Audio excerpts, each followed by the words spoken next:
Let's see about the tests for confirmation of pregnancy. So for confirming the pregnancy, many investigations can be done, which include, first will be detection of HCG in the blood or urine.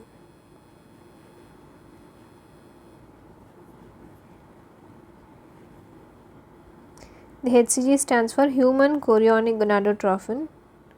Especially we detect the beta unit of HCG. So beta HCG is detected.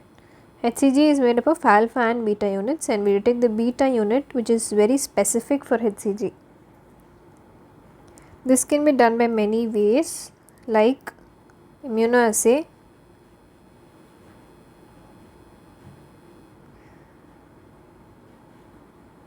ELISA, enzyme linked immunosorbent assay, and the home pregnancy tests, which is urine pregnancy tests, which is also based on the immunometric assay. So in immunoassay,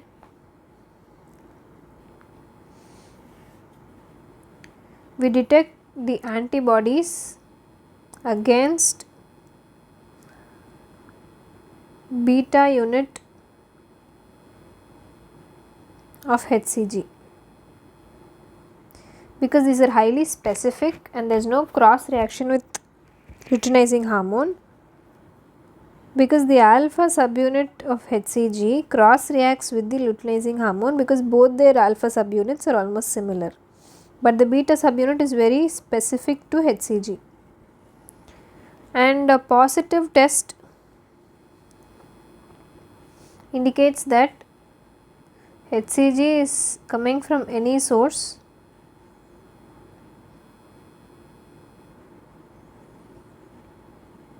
So it does not exclude the probability of ectopic or non-viable intrauterine pregnancy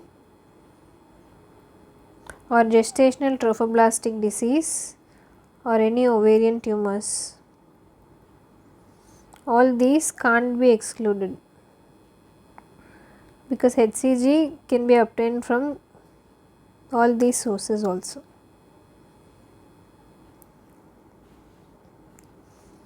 So first should be the detection of HCG in blood or urine, and the next is ultrasound. Ultrasound is now being used more commonly for diagnostic purposes, and on transvaginal ultrasound, this is found to be more sensitive and most commonly done during the early pregnancy, whereas the transabdominal ultrasound is done during the late pregnancy times. So in the transvaginal ultrasound, the gestational sac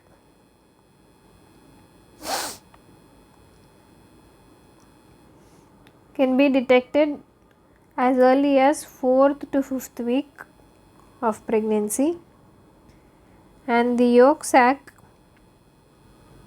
appears at 5 to 6 weeks of pregnancy. Then the fetal heartbeat can be detected by the end of 6th week,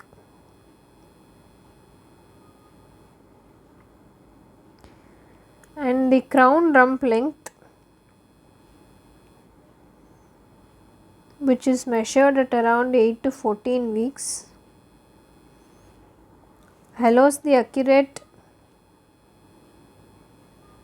estimation of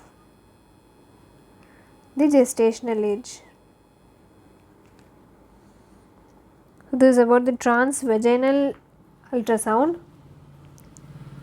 Coming to the transabdominal ultrasound, all these occur a little late by about 1 week in transabdominal ultrasound. So the next would be diagnosis of pregnancy and calculation of estimated date of delivery.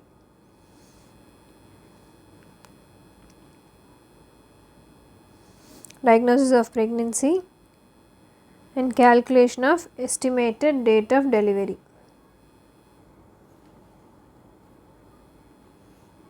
And this is done by knowing the last menstrual period and by appropriate clinical examination.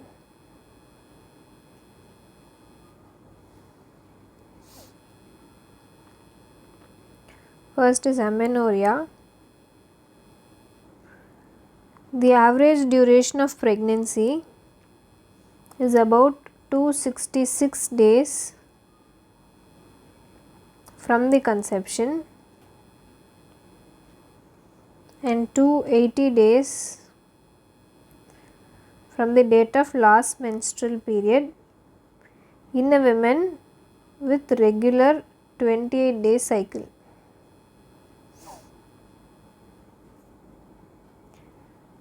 So this is the, based on this we note the estimated date of confinement. And according to Nagel's rule,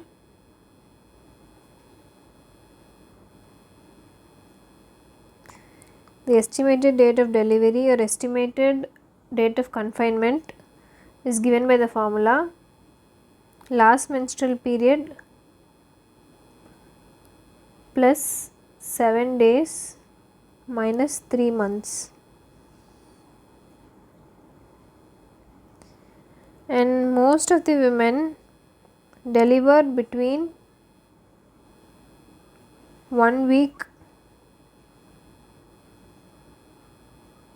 before and 1 week after the estimated date of delivery.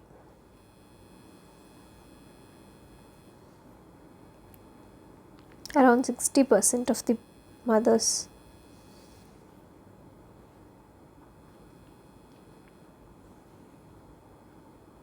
Next will be based on the height of the uterus.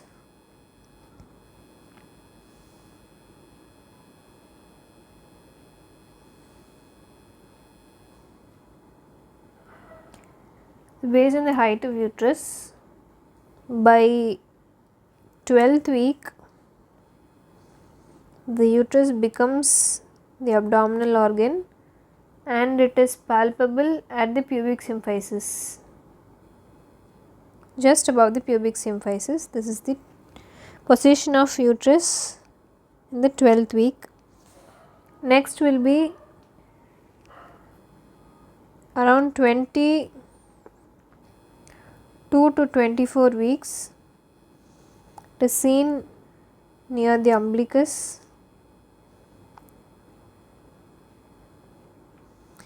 and at 36 weeks the fundus of uterus is palpable at the xiphisternum.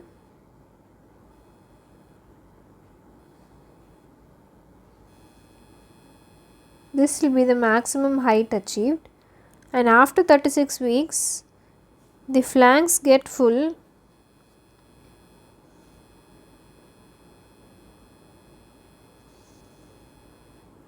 and the height of the uterus starts descending down.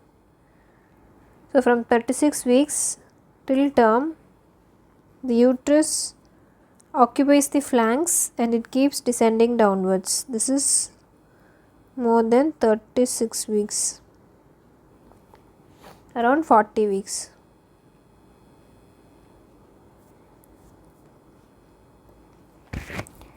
This will be the height of the uterus, and there will be some variation in the height of the uterus.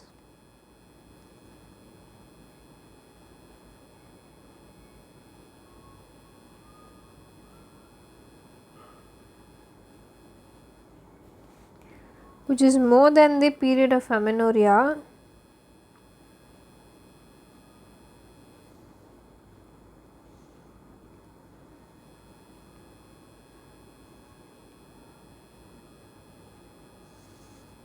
Or it can be less than the period of amenorrhea. More than the period of amenorrhea, It is seen in cases of vesicular mole, polyhydramnios,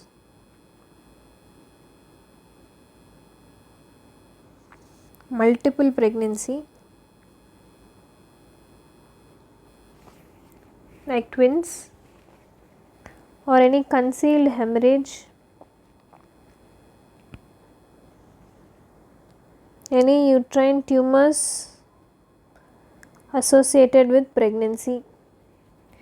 All these can be the reasons for the height of the uterus being more than the period of amenorrhea, and for the height of the uterus being less than the period of amenorrhea, the causes include ectopic pregnancy,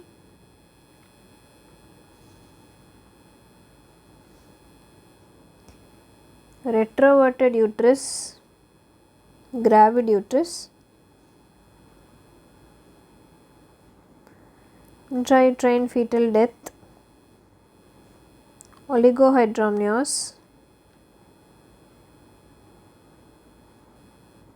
and missed abortion.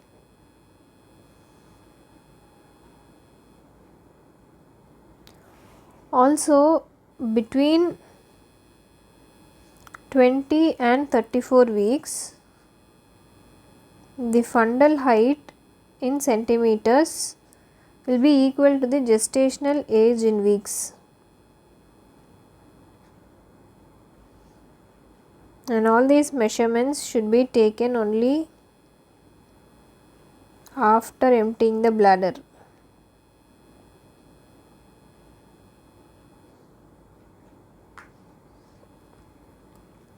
Next will be from the ultrasound.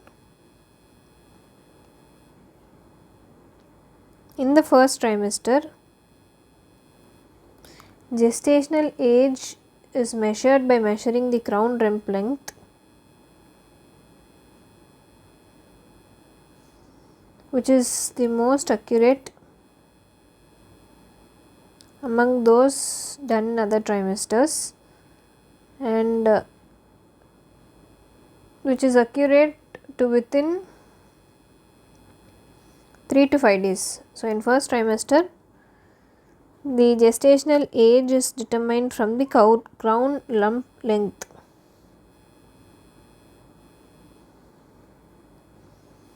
Then in the second trimester, between 14 to 26 weeks,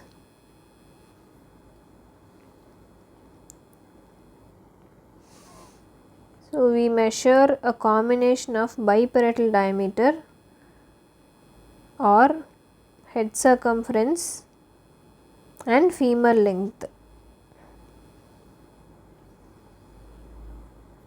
So, and the variation in this is between 7 to 10 days, and for femur length it is 7 to 11 days, it is approximately 1 week. In second trimester, we use biparietal diameter or head circumference and femur length, combination of these for estimating the gestational age, and the variation is about 7 to 10 days. Next, after 26 weeks, everything is less accurate,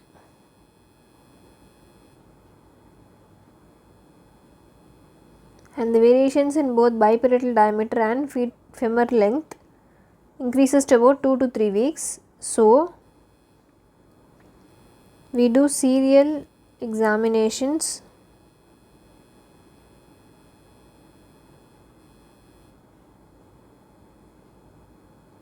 to estimate the gestational age in third trimester. So, a combination of all these measurements is very useful in measuring the gestational age than using a single measurement.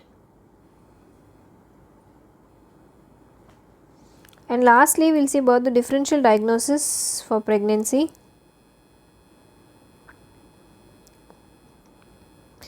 The differential diagnosis will include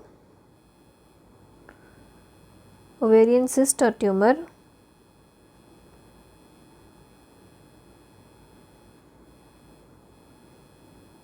fibroid uterus, Most common among all is the full bladder. It should be immediately emptied. Next, others will be acute appendicitis,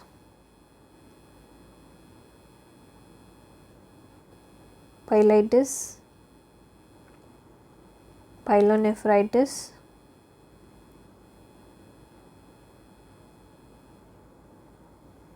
cholecystitis,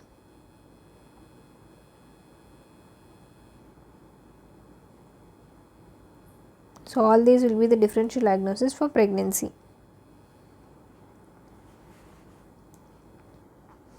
So this is all about the test for confirmation of pregnancy and the diagnosis of pregnancy. Thank you.